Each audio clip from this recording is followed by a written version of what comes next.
mau membangun sesuatu pasti harus ada modal. Pasti modal. Tapi selalu yang kita pikir itu modal itu adalah duit. Tapi sebetulnya modal itu bukan hanya duit. Coba ikutin. Nomor 1 adalah modal sosial. Jadi modal itu bukan duit, itu modal. Itu namanya modal finansial. Ya, tapi ada namanya modal sosial. Modal sosial itu apa? Modal sosial itu adalah saya siapa? Ya, kepercayaan terhadap Pak RW atau terhadap organisasi RW itu sendiri. Kalau saya tanya percaya apa enggak? Kepada RW atau kepada organisasi RW? Percaya. Ya, percaya sebenarnya ya ada rahasia juga. Dia bilang terus terang.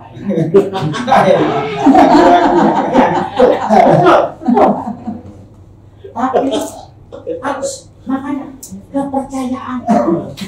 kepercayaan itu mahal atau murah? Mahal Pak. Sampai bikin ini semua orang ini percaya kepada Pak RW, bakal ada. Kepercayaan mahal. Tapi ada rahasianya. sekali kepercayaan itu ada, mahal juga harganya. Mereka mau berkorban, berjuang, bukan dia percaya. Pokoknya begitu nyebut nama Pak RW, cetak langsung percaya sama orang itu. Ya. Terus percaya kepada organisasi RW. Itu yang jadi bukan duit saja. Ya, jadi ada modal sosial. Oke, lanjut.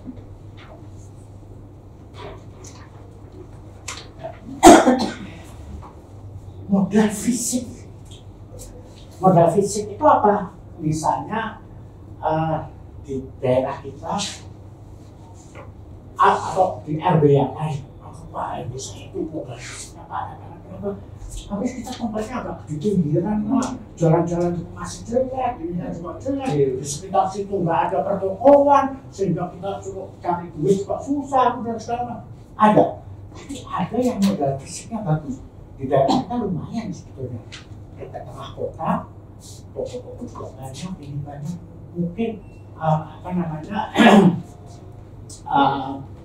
kita bisa menyewakan apa-apa dengan lebih gampang. Misalnya kalau kita punya sesuatu yang bisa disewakan, misalnya bangunan untuk apa dan sebagainya. Jadi daerah itu fisiknya itu bisa dijual kira-kira ya. Itu. Nah, sekarang itu saya kasih contohnya di situ. Karena RT RW kalau misalnya di luar Jakarta, di satu tempat, di satu desa misalnya, itu tergantung. Kalau di desa itu ada apa kayak ada bukan kolam ya, ada kayak danau kecil, wah itu bisa jadi modal. Kalau kita perbaiki, tapi semuanya bisa pada hobi. Wah di sini ada tempat apa, ada air terjun kecil, ada apapun. Itu namanya modal fisik. Ada sungai, wah sungai itu bisa dijadikan apa dan seterusnya. Ya, itu namanya modal fisik. Lanjut.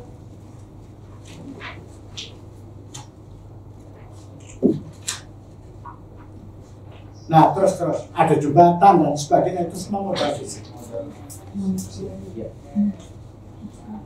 Terus Pak, terus. Nah, lalu modal manusianya. Jadi ternyata di dalam setiap manusia ada kekuatan, ada potensi. Bisa dijadikan modal. Nah, sekarang misalnya Pak RW, dari anak-anak kita yang ada di RW, katakanlah yang anak-anak remajanya, ada yang pintar nari, ada. Kita nggak tahu berapa jumlahnya, narinya belajarnya dari mana. Ada yang bakat nari, ya. Kalau bakatnya bisa nggak tahu. Tapi itu kalau kita bisa kita organisasikan, Saya sediakan ya tempat nih. Saya sewakan seorang pengajar tari untuk anak-anak untuk remaja. Sedikit demi sedikit jalan, kita bisa punya penari. Nah, penari itu ya nantinya bisa ya. Dan olahraga kita nanti juga punya bakatnya di situ. Itu juga modal, Pak. Manusia. Ya, termasuk kesehatannya juga harus dipelihara. Nah, jadi kesehatan di dalam RT RW bagaimana supaya bisa lebih sehat dan sebagainya. Itu banyak hal ya yang bisa kita lakukan. Jadi itu namanya modal manusianya. Lanjut. Nah itu kan ada, kalau ada tempat belajar nari kayak gini pasti akan ada hasilnya di kemudian hari.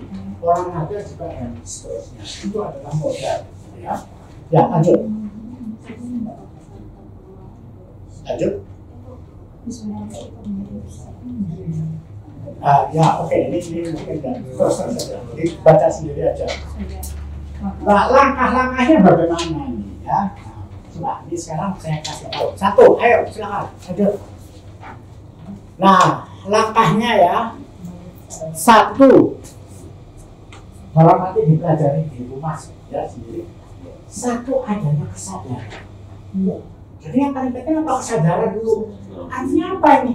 Artinya yang harus sadar dulu pasti haruslah ketua RW-nya dan ketua RT-nya. Sadar apa ya? Oh, sadar bahwa saya seperti saya tadi bilang, saya ini jadi ketua RT RW ini bukan hanya suruhan pemerintah, oke, suruhan Pak Lurah, tapi saya ini adalah pemimpin masyarakat yang sekitar ini. Dan di situ ada dokter, ada pengusaha, ada orang berangkat, ada profesornya, misalnya. Ada itu semua di bawah Bapak, Pak. Gitu. Nah, sadar. Pak RW juga harus sadar. Harus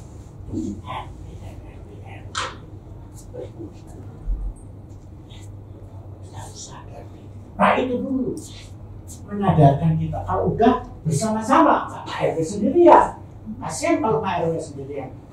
Bukan RT itu sebuah berat untuk menggerakkan masyarakat termasuk anak muda.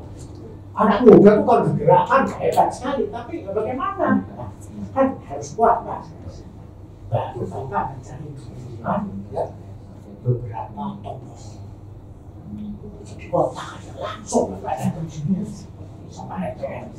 Saya tuh kalau didatangi, jangankan cuma didatangi satu RT saja. Saya itu kalau sudah Pak RT, maksud saya datang Pak RT. Tapi ada juga begitu Pak RW datang langsung anjingnya tapi ada juga yang oke. Ada sih Bapak datang dengan beberapa RT yang ada masih sama ada apa ini gitu kan.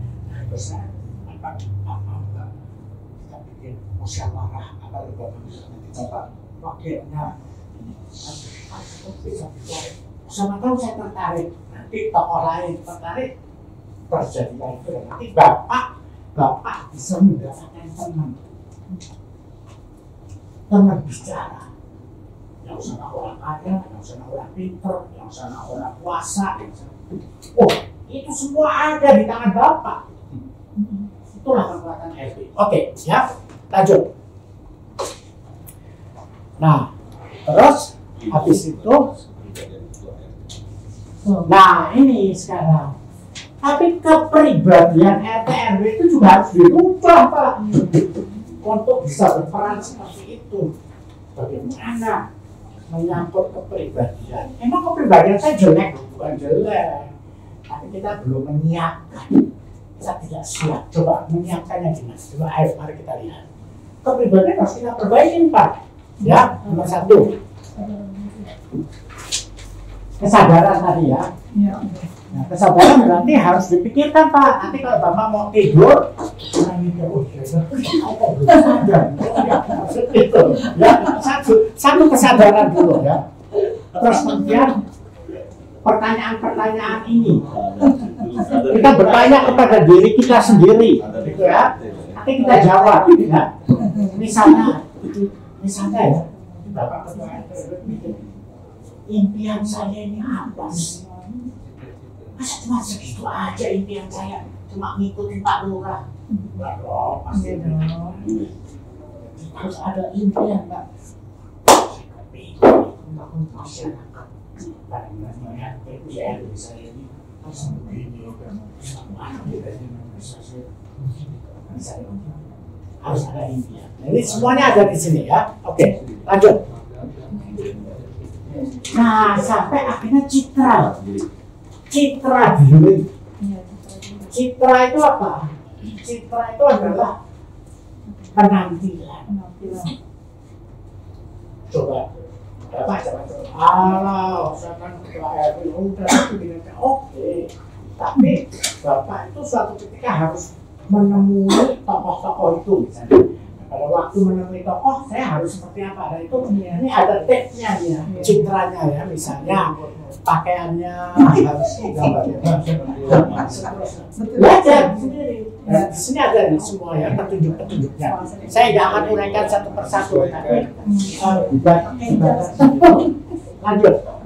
Bukan saya nyuruh Pak RW jadi kayak begini ya, gitu ya. Tapi ya, pokoknya yang lebih pas. Ya, dengan kepribadian saya sebagai seorang RW. Kita sepakat juga itu ya. Nah, lalu keterampilan sosial. Keterampilan sosial itu sebetulnya sampel, Pak. Sampel. Misalnya, kalau kita di pertemuan, supaya bahwa Pak RW, Pak RT itu ketemu orang banyak lagi, mau rapat ya, nyatanya itu yang bagus dan harus berani menyapa yang lain. Bukan assalamualaikum doang cari.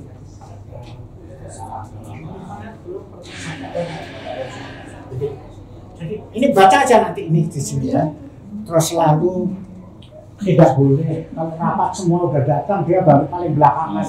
Kalau bisa ketua RT RW itu sudah ada 15 menit sebelum semua lapangan. Wah, Pak RW berarti itu penampilan semua.